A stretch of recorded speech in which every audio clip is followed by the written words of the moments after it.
Welcome to Positive Talk Radio. Our goal is simple: to explore evolving ideas one conversation at a time. So, stay with us as right now we present. Really looking forward to talking to these two again today. They are established, really credible authors. They've got a billion books, not a billion, but you've got quite a few books out. And the Enigma series, which is a really cool series of books that you have out, and Breakfield and Burkey are with us today. That sounds like a musical group, doesn't it? And we're sitting wrong because the names are backwards for how we're sitting. Yeah, but you got the comfortable chair, so there it is. Okay, so. Absolutely. So you are authors, and the Enigma series, I actually all started with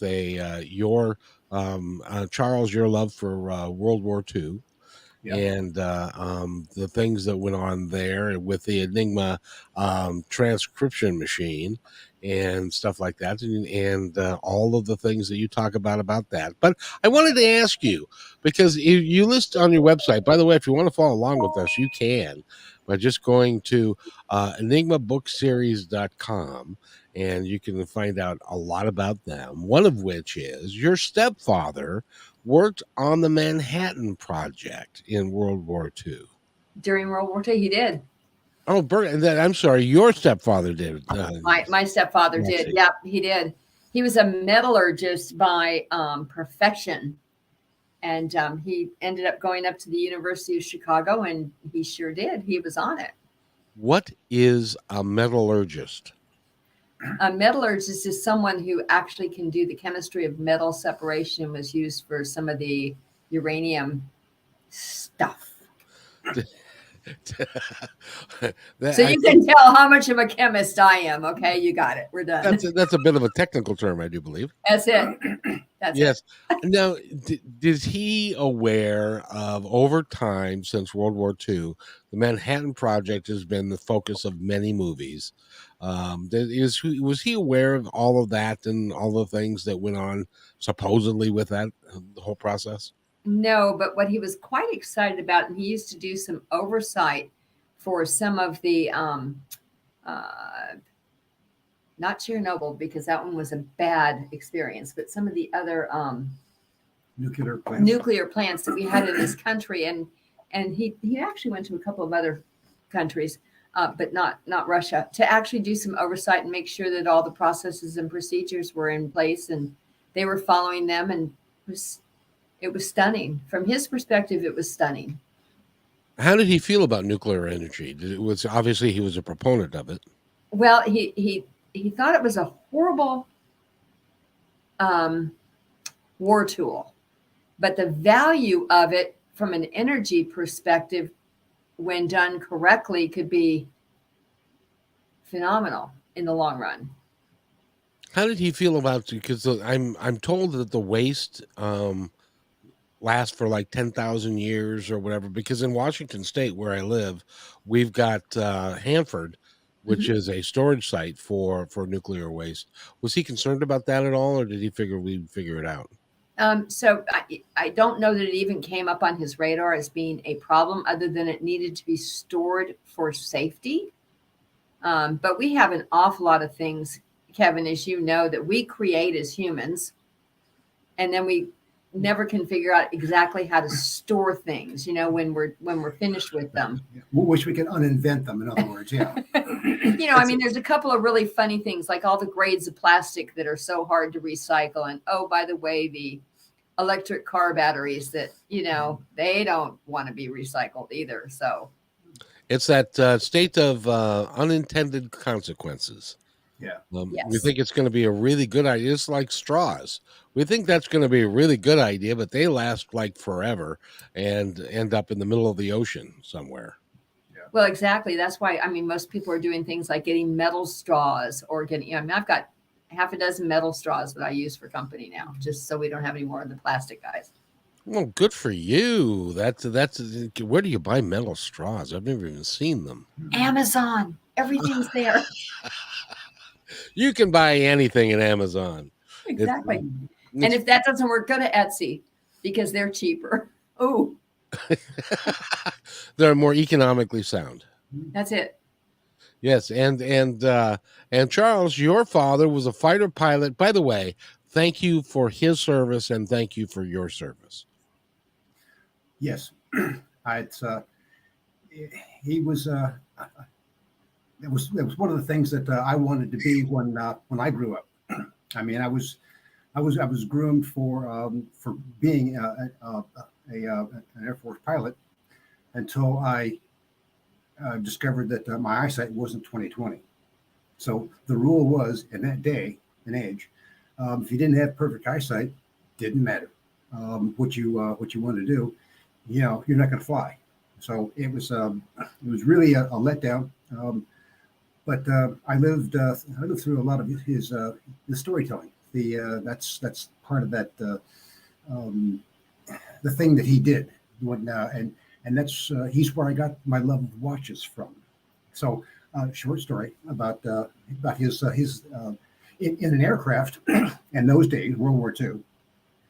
At the end of it, I mean, you would put your watch on, make sure you knew the time, and because you had distance, fuel consumption, and time to be able to mathematically calculate how long can I stay in the air before I'm no longer in the air, and I need to turn around.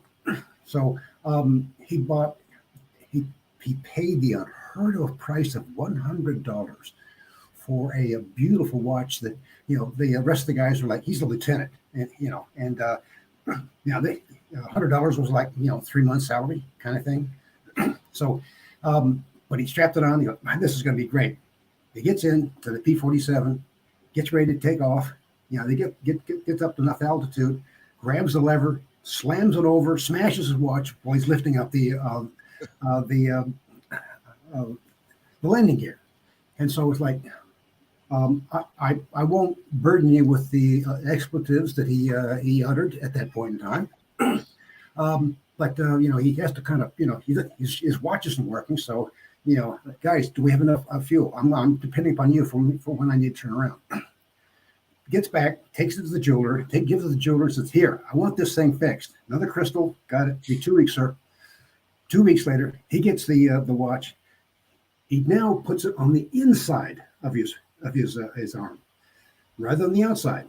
He takes off, slams the gear up, and no broken watch. Wow, this is great. I got the watch is backwards, okay, but I can deal with that.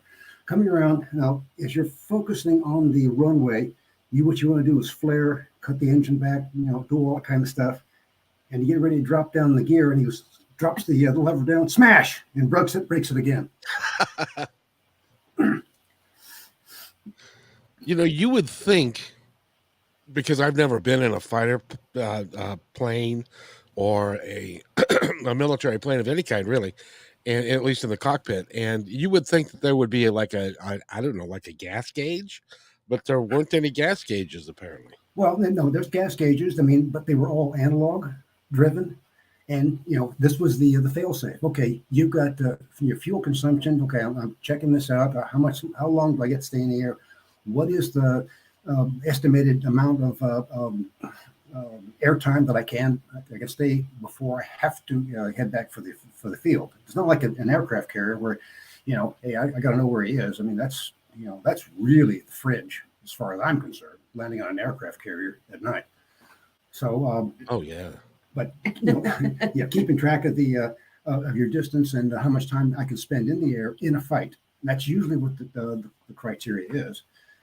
Before I have to start looking for a gas station. But you didn't have that little thing like we have on cars today that says 224 miles remaining. No, we didn't have that, and we did have Volkswagen Bugs, and I know that one of you. Their first car was a Volkswagen Bug. I remember that.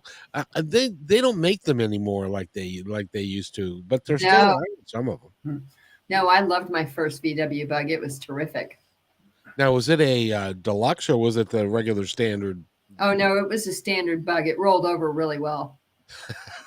Which you did, and where were you going when you rolled over your little? I was coming back from Santa Cruz down the Santa Cruz Mountain Road. And those were so small that you didn't need seatbelts because you were going to hit the ceiling no matter what you did, really. Well, I'm really short, so I typically didn't hit the ceiling, but they did roll really well. And it was an odd circumstance. I ended up rolling it and getting back on all four wheels. And it was a little tiny dent in the top. My friends from high school put their big feet in it and punched it out. It was perfect. And that saved you a bunch of money in the repair shop. Exactly. Yes. Well, now one of you is also a expert skeet shooter. Yeah, that would be me. And how did that happen? How did that come to be? My father, because, and I didn't pick up on this until I was like 17 or 18, but I'm like 10 or 12. As soon as I could hold a shotgun, he wanted me shooting moving targets. And of course, the skeet shooting was a way to sharpen the pilot's eye for, okay, if you're at this angle, you have this much lead to be able to shoot your adversary. Okay, got it. It's and from this direction, and it's a semicircle that you basically go from station to station. They throw these clay pigeons out, clay targets, and at a certain mile per hour, and your objective is to bust them. So every weekend, that's what we did. Me and my brothers, even my youngest brother, who could just barely. My dad had to help him hold his shotgun up. He was interested in having all of us learn how to shoot moving targets, in case we chose to be pilots, fighter pilots in particular. So that's how it got started. And then when we moved to Germany, there was several rod and gun clubs that sponsored competitions, including the German regionals and the European Open. And so we got to compete in those. And I took high overall number 2 when I was 17 from a field of 1,500 other competitors. That's shooting all 4 gauges. And that how many shots would that be that you would shoot, or how many of these clay pigeons did you have to kill? That's 400 out of 400. And then funny story about it was that I tied with my younger brother for the junior championship of Europe. We missed 2 birds, and we go into what's called sudden death, and that's the first one who you would shoot each other though. They keep they keep throwing clay pigeons. You move around like you're shooting, and the first one who misses, and the next, and they're out of there. So we made around 25 straight, and of course everybody's like, wow, this is really entertaining, and of course we're all to nail biter, and I missed the high house, station number 3. My brother nailed it, and he won the championship. So I was a little bit miffed, I guess is probably the way to put it. That I felt that was he won, but I don't know. There wasn't that's you remember that sequence where Joe Foreman, keeps looking at the fight with him and Muhammad Ali, and he's like, I was winning, I was going to win, and all of a sudden I wasn't. I was down hard. I was like, how did I do that? So I know exactly how George Foreman felt. You were winning. I'm going to win. Oh. Yeah, I'm dead. Oh. So not only were you champion shooters, you had the 2 champions in the same household. That's right. Yeah. That's really cool. Have you both kept shooting over time? I lost my younger brother. I'm sorry. At the several years ago. So but it's one of those things where every once in a while you feel the urge to pick up the gun and go out to the skeet range and shoot, and you realize just how slow your reflexes have become. It's amazing what this old age stuff will do to you. Yeah. So so it was old age. I don't recommend it for anybody, but there it is. Okay? But the alternative sucks. Yeah. Exactly. But if if you're careful and you take care of yourself and you have good genes and all that, and a lot of it is more luck than anything else, I think. Yeah.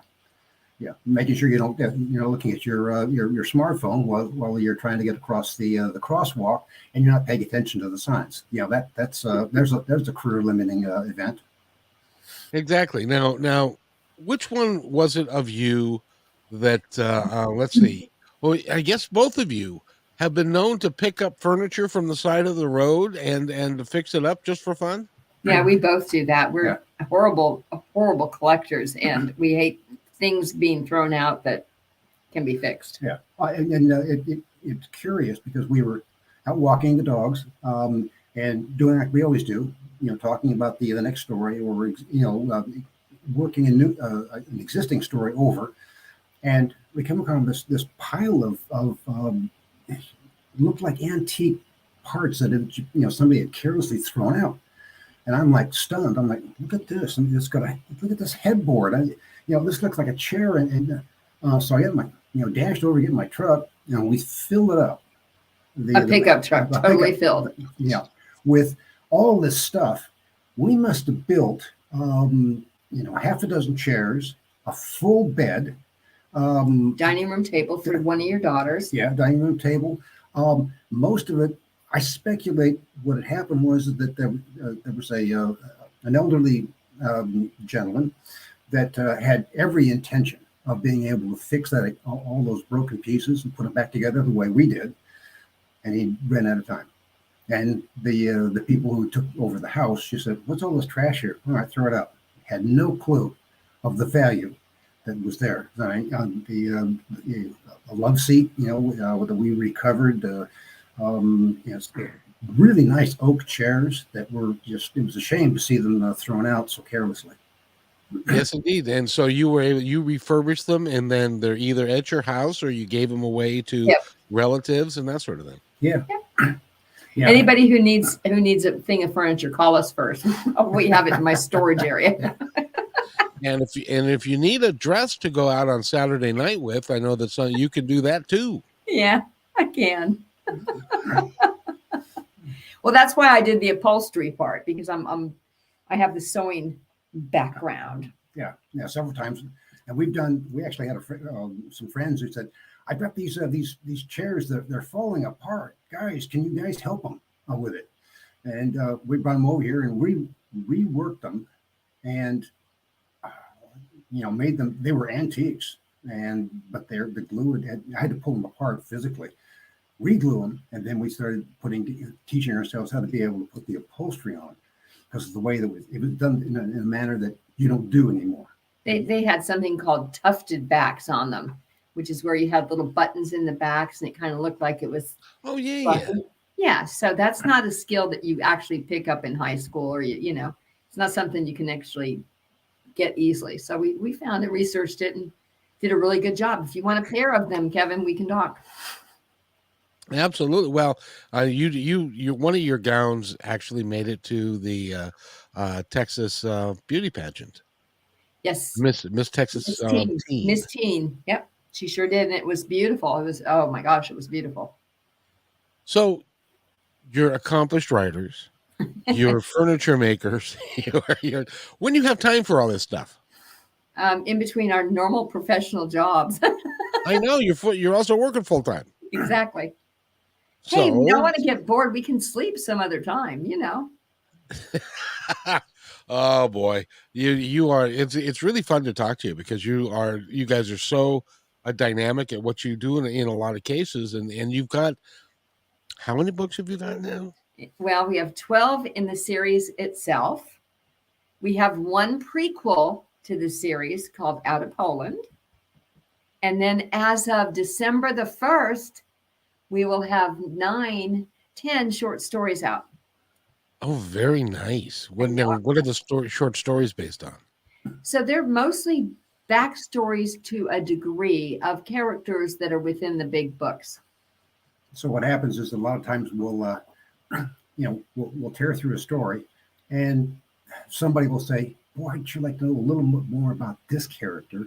Where'd they go? Where'd this couple go? I mean, they looked like they were all set to tackle the world and have a romantic getaway. And can we hear some more? And so that's we pull those kind of details and we put them into a short story, and basically exercise the characters to kind of help define who they are. Now, I got to ask you because and the first time that I interviewed you, I said, chances are that you can go to any airport in the country and you will find one of your books in one of the bookstores, paperbacks as you're going to get on an airplane. Is that so? Is that true? No. We'd like it to be true, but no, it's not. Oh. Trying to get into, now it could be because we certainly have them available on Ingram. And so they could order them if they wanted to. But a lot of the bookstores that are in airports are kind of closed, or they're owned by the full big house publishing companies. I mean, there's just different reasons why not. If we truly were, die for a #1 New York bestseller, we might have a shot at being there. So but I'd love to say we are, but that would be a lie. So I won't say that. But we were at a library over the weekend. Yes. And they just loved the Out of Poland story. We had a couple of the librarians come by and look both ways and say, I was one of the reviewers, and a couple of books, I don't tell this to anybody, but I couldn't stand to finish them. I couldn't finish your book. I couldn't put it down. I tore through it in 2 hours. I'm just like, it was like, wow, you guys, you're amazing. Can I get a signed copy from you? Well, I said, yeah, trust us, you can do that, no problem. How did that feel to have your book signed? It was we love signing, but we love going to book things and signing. Yeah. It's a lot of fun. In this case, though, it was actually before a committee of 25 people, and so they shared different books and allowed. I don't know how many books came into there. There was a couple of hundred books that came in for their consideration in this huge library in a small town in Texas, 19,000 square foot library. I mean, oh wow, it's a good sized library, but they only had 20. They only had 20 or 25 authors that they actually invited, and these invites are crazy, Kevin. They hand wrote a note. Your book has been accepted. Would you consider coming to our event on this day? And they all signed the handwritten invitation. I mean, it was so cool because we got there and we were treated like celebrities. Oh, man, it was fabulous. It was like you couldn't get. I had trouble getting my head through the door afterwards. Well, you are celebrities in the fact that you've got a whole series that if somebody decides they like the first book, then they're going to follow through with the entire series, and it's going to take them a little while to get through the series. Yeah. But it is, and we're kind of getting ready to launch the new series now. So the first book in the new series, which is The Enigma Heirs. And did we tell you why we were doing a new series, Kevin? Did we? You didn't. Well, because I protested, stomped my foot, jumped up and down and said, we're not going to do a book 13. We're just not going to put that kind of juju over here. So we argued and did rock, paper, scissors 5 times until I won 5 times. 5 straight. Yeah. So that must have taken a little while. I'll go on record. Anytime she says, I'll do your rock, paper, scissors, go ahead and just give up. Give up right there. Because you're not going to win. This is the champion rock, paper, scissors person on the planet. But so Enigma Heirs is the next series. So Enigma series is the first series, books 1 through 12. Enigma Heirs is coming out next year. And Enigma Tracer is the first book in that series, and it's ready to go to the final editor. Wow. So again, questions beg to be asked. Where do you come up with all the time? Well, sometimes there's just this driving urge to ignore everything else and just work on it. And that's Well, we don't watch TV. Neither of us watch much TV. I mean, once in a while, his wife will say, "Oh, come on, you're going to watch this TV show with me." But TV's not a big driver in my household. It's not a big driver in his household, so that's not so bad. But a couple hours here, a couple hours there, you can get stuff done. Yeah. And if you're comfortable writing, then it's okay. I want to get. I have an idea, and in 2 hours you can crank through a good sized chapter, and have it ready for the other person to look at.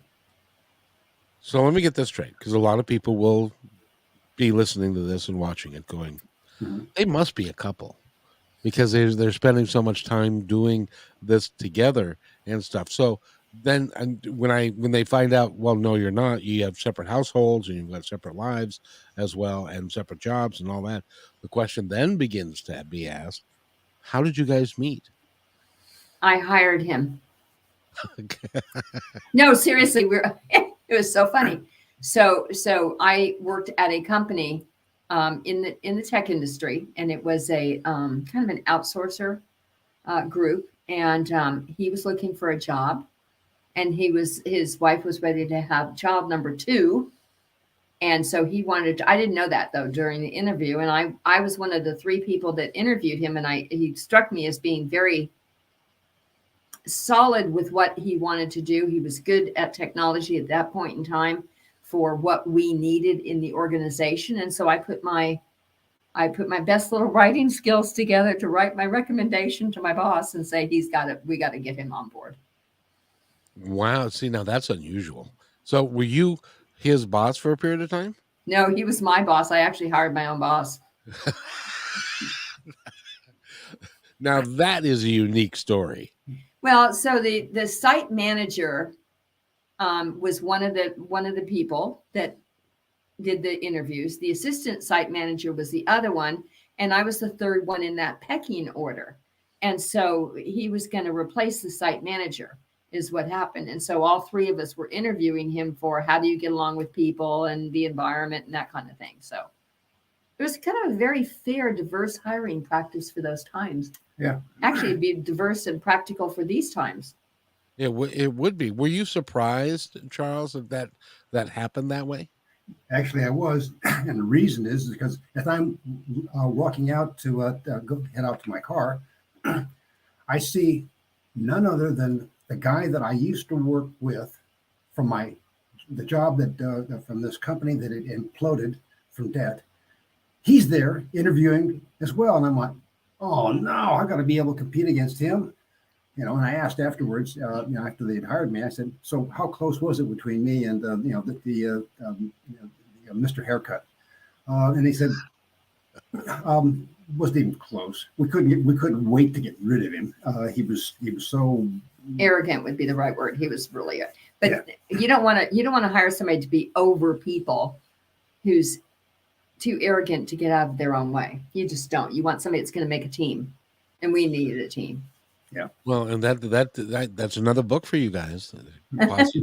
Positive hiring practices on how to build a great team. Yeah. That's funny. Yeah. So, and how long did you guys work together? Well, at that particular job, I think we were about there a year. About a year. And then I moved on to another job. I mean, I needed a different opportunity, so I got a different opportunity. And then the contracts changed where he was, and he wanted another job. So I wrote up a recommendation for another job that he was going to go to, and he got that one too. I'm like, well, this is pretty good. I could just be a recruiter. Yeah. And then what happened with that was like 2-year stints, two-year stints, and then we ended up at Nortel Networks, which I got there first. They recruited me, and it was like, okay, cool, all right, this is good. And as soon as I got in there, they were hiring people as fast as they could. They were growing like crazy. And I said, well, hey, I'm over here in professional services, and they said, how do you know anybody? And I said, as a matter of fact, I do. And so I introduced Miss Burkey here to my hiring manager. And the last thing I said to him, I said, she has my full faith and confidence. You would be remiss not to take advantage of her skill set. Next thing I know, she's moving in the cube next door to me and saying, "Well, where's the coffee?" So, whose idea was it to say, "I like you. I think that we would have fun writing a book"? Whose idea was that? Nortel's.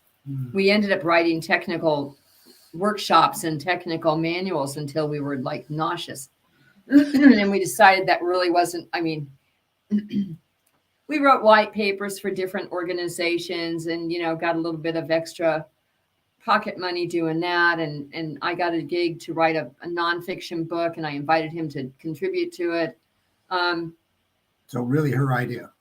But honestly, it was like, okay, writing nonfiction as fast as technology move is not what we want to do because it's old the day it hits it's just, and it's not rewarding at all. So I suggested to him that we could write about technology. We could create a foundation of real technology. We could layer on people that we have known or elements of people that we have known. And when all else fails, we can kill people and not go to jail. He said, okay. She had me at let's we wing whacked our old boss, and I said, "Oh, sign me up. Where do I put my John Henry on that one?" And was it easy for you to begin writing together? Where you've been writing technical manuals, but to come up with, because and I don't know this to be true, but my assumption is that there are people that are good at writing technical manuals that don't have a terrific amount of imagination and character development and all of that, because it's not really part of that type of writing. Yeah. So I mean, basically, it's I mean, we were in professional services. We were doing installs. We were teaching, and this is probably where we got that storytelling ability really finely honed. Teaching other people the technology and them going, "I don't get it." I'm like, "Okay, all right. Do you understand what this kind of algorithm will do?" Like, "I don't get it." Okay, so you learn to be able to get ideas across using simple language that guys like me can understand. Well, no, you go with the imagine, if you will. You have somebody who picks up this device and they want to place a phone call. How would they do it? So it's that same kind of thing. You just end up getting slapstick stupid about it and you just create. And sometimes that was it's not uncommon. It wasn't uncommon for me to build a real nice graphic, one page, and spend 40 minutes explaining all the technology to the CEO or CIO in their speak, so they could understand. And so it got to be second nature. Just telling stories is selling technology is telling stories. Today they call it journey mapping, but it's still telling stories. And the best part about his graphics, all this complex technology, and half of the pictures that were on there were Lego pieces. Well, it's Ellen DeGeneres. Her show's ended now, but she did a segment one time on older devices and having like somebody that was 20 years old try and figure out. And so they brought in a rotary phone. The old phone that you would pick up and it had a dial on it and stuff like that. And they had a 20-year-old try and figure out how to operate this phone. Couldn't figure it out to save her. She couldn't figure it out. So that's kind of what you guys do. You just make it simple for folks so that they can figure stuff out. Yeah. So Kevin, you're mature, and you thank you. That's one way to call it. Yeah. Well, but here's our joke that's going to come true really soon, and that is, do you know how we keep everything secret from the young people when we write stuff down? We write stuff down in cursive. I have a funny story for you. My mother, who recently passed, and she was 90, and had a great life, but she always wrote, because in her day, when she was going to school in in the 40s, she was born in 30, so in elementary school would be in the late 30s, early 40s, and they taught cursive. Yeah. That's how everybody wrote. And so she always did that. And and then she would send birthday cards and letters to my kids. And my kids would go, "What is this?" And it's like, you can read that. No, what? Because it looked like little scribbles to them. Yeah. And so she had to then turn around and learn how to print, so that the kids could read her birthday cards. I understand, but I bet you can do cursive. And so I if you want to can. keep secrets, write it in cursive, man. Nobody will ever understand. It's like the Enigma machine. Yes, It's an encryption device. exactly. There it is. You run the words through cursive writing, and they're undecipherable. Okay, there it is. That's it. So that's now you can write a book about the 21st century, mid 21st century, when cursive is no longer, all the people who knew cursive are no longer here. And it's like the Navajo, like in the World War II, the Navajo language. That's right. The whisperers. Yes, which was used for to keep the secrets of what was going on and stuff. So Exactly. yeah, it's technology is an amazing thing, but it just keeps changing. So you've been on our website because you found those little tips and tricks and 7 odd things and stuff like that. Yes. There is something else on that website that you might find interesting, or your listeners might find interesting. So if you go to the free stuff area, you can actually get a copy of specialized terms. Now, I don't know how it is in lots of professions, but I know that in the technology profession, acronyms are a way of life. You know, we have ATMs, we have, I don't know, we have 100 gobbing million of them. So we've used specialized terms inside the stories specifically to make sure that people can understand the real foundation of technology. So Pop-Tarts was once mentioned by Kirkus Review for being such a fun look at technology. Pop-Tarts? Yeah, Pop-Tarts. Or the name Explain. of our supercomputer, which is Ichabod. Yeah. So Ichabod, actually, we use it to poke fun at the high-tech world, because a lot of people think that we're closet lunatics, and we shouldn't be given the right time of day. But you take something like a supercomputer and you call him Ichabod, because his full name is Immersive Collaborative Associative Binary Override of Deterministic Systems. I can't even believe that you remembered that. He's got a tattoo on his arm. It's okay. No, and the other one, which was the polymorphic override of phrased technology associating real-time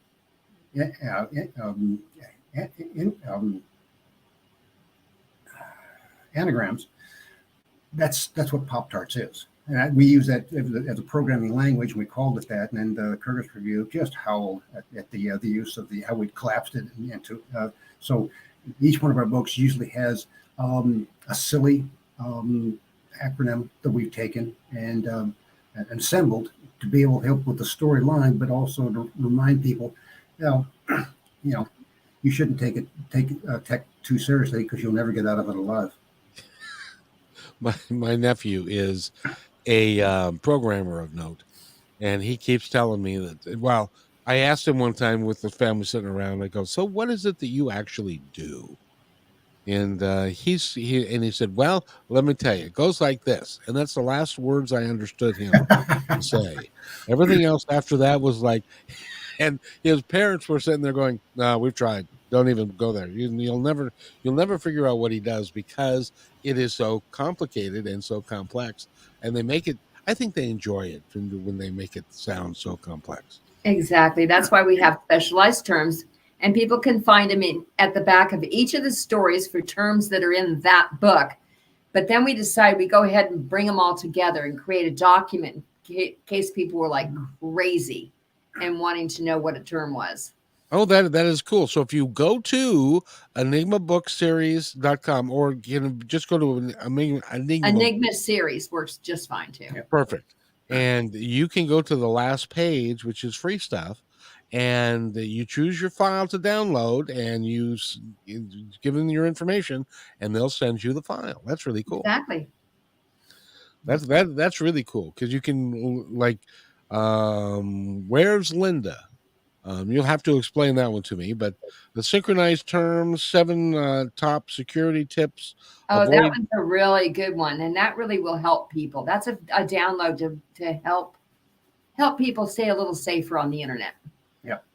Well, can I be so rude as to tell you something? Okay. While we have been sitting here doing our interview, one of the things that people are able to do is to comment in. And we have got a comment, and I have been sitting here blocking these people as they've been doing it, but when I can't block, and so I'll just show you briefly. And it's PG, but it's Oh my goodness. Okay. So, Kevin, I never knew you had those kinds of followers. Okay, gotcha.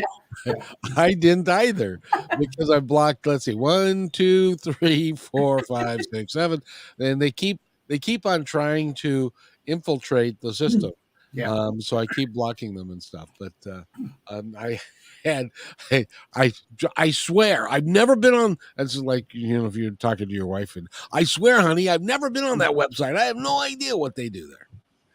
So well, exactly. I mean, it's funny because these people that are trying to spam you and just be annoying as can be, think how many wonderful things they could do for society overall if they would redirect all that energy into doing something good. But no, they got to be little piss ants. Yes, that's going to yes, get they do. trimmed out, I'm pretty sure. I don't think that'll get trimmed out. There's no bad word. It's not one of the 7. Oh. No, that's not one of the 7. No, we're good. See, and the other thing is that because it's a podcast, we aren't governed by the FCC regulations. Oh, even better. So, but I won't go any worse than that one. I promise. That was pretty Yes. bad. I'll have to go wash my mouth out with soap later. It's okay. No, you're fine. You're just fine. But to see, that's the thing is, because the pod. This is how you know you're gaining traction. Is Okay. when somebody that you don't have any idea that is out there all of a sudden finds you and they start spamming you. Yeah. It's like, oh, good. They're still at it. So, Yeah, and that's always the depressing piece of our particular world is that all these bad actors from the darknet, all they need is one mistake. that is so true. And then it's like, okay, the amount of effort to get them out, to get rid of them, to purge the system. It's like that's why we always see that the bad guys, cyber bad guys, are always one step ahead of the cyber good guys. And it's a cat and mouse, constant evolution of prey versus a predator.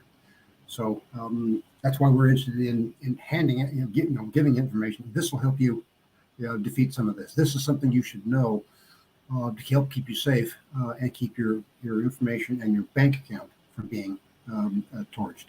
It's really, really an important topic because they're smart. And when there's money involved, I interviewed a gal, a couple of months back, and she thought that she was talking to a doctor who lived in London, and it actually was a man in Ethiopia. Oh, no. And this person from Ethiopia conned her out of $750,000. Holy crap. Wow. And they were so the work that you're doing to enlighten people and educate people about security is really important because you don't know who you're dealing with. I'll give you an example. This morning at 4:00 in the morning, I get this friend request from somebody they say they are in New York City, in Washington D.C., and I always check now before I because when you're on Facebook and you have lots of friends requests and you Oh approve yeah. them and stuff like that. And so now I always check to see if there's a bunch of old guys like me as friends on her site. And if that's the case, then I know that it's probably not legitimate. And it might not even be, and this is what is just infuriating, is it might not even be a girl that's contacting you. It might Oh be yeah, somebody sitting in Ethiopia. And worse than that, it might not even be a human. Oh, that's depressing. yeah. That a bot. Here, and a lot of times that's what they'll do is they'll set up a whole bunch of automated devices and say run this routine And get information. Just bring me stuff. yeah. And then the guys sitting in the back room, whatever they're doing in that back room, they're going through and picking out the gem of information that they want to be able to launch an attack. Yeah, I had this this nice gal hit on me on I guess it was LinkedIn.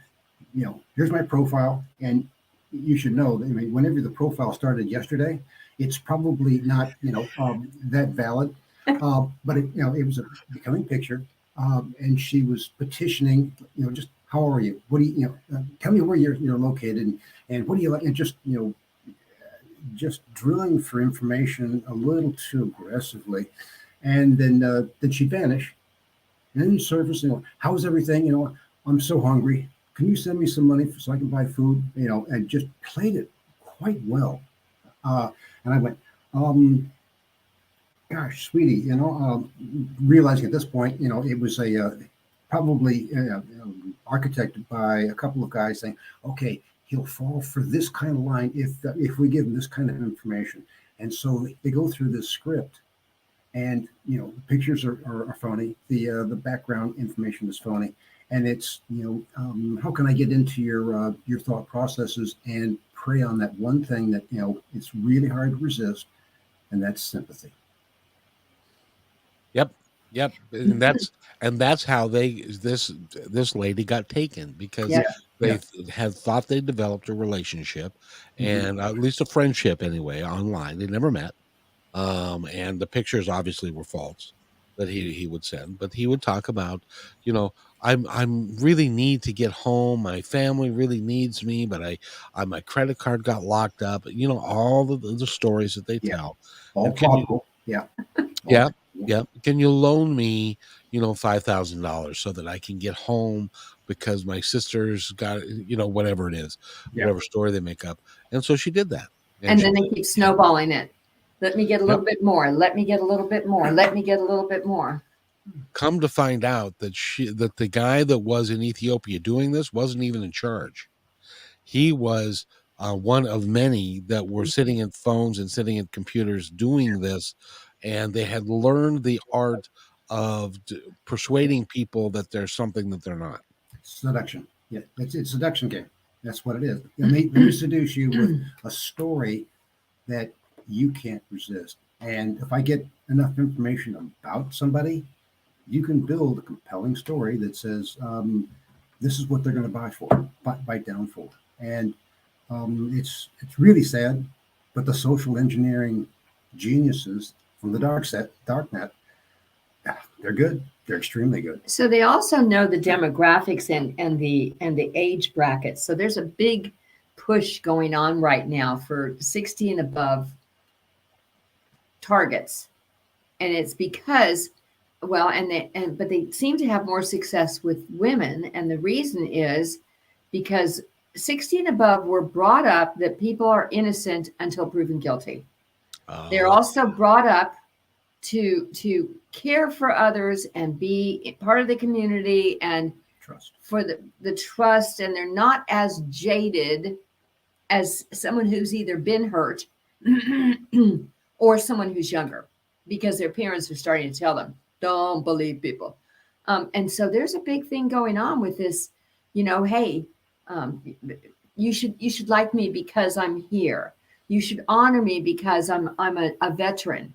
And I do. I have friends that have been veterans, and I honor every one of them. And, I think the world of them. But, it's a very easy way to target somebody and say, I'm a veteran. I was in this deal and and make a story that really pulls that empathy string.